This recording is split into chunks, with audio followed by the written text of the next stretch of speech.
ક્ષત્રિય કરણી સેના ગુજરાત પ્રદેશના પ્રદેશ અધ્યક્ષ તરીકે જીતેન્દ્રસિંહ રજાવતની નિમણૂક કરવામાં આવી છે. ક્ષત્રિય કરણી સેના ગુજરાત પ્રદેશના પ્રદેશ અધ્યક્ષ તરીકે નિમણૂક પામેલ જીતેન્દ્રસિંહ રજાવતે જણાવ્યું હતું કે આવનાર સમય અમદાવાદ ખાતે પ્રદેશ કક્ષાનું સંમેલન થવા જઈ રહ્યું છે અને આ સંમેલન સફળ રહે તે માટેની કામગીરી પદભાર મળ્યાની શરૂઆતથી જ આરંભી દીધી છે.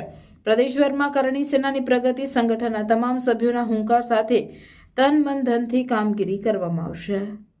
करणी सेना प्रदेश अध्यक्ष गुजरात, ये जवाबदारी मुझे दादा राज शेखावत जी ने मुझे ये 17 तारीख को जवाबदारी मिली है और उसको मैं भरपूर अपना तन मन धन से निभाऊंगा और समाज के हित में, राष्ट्र के हित में और हिंदू हित में काम करूंगा.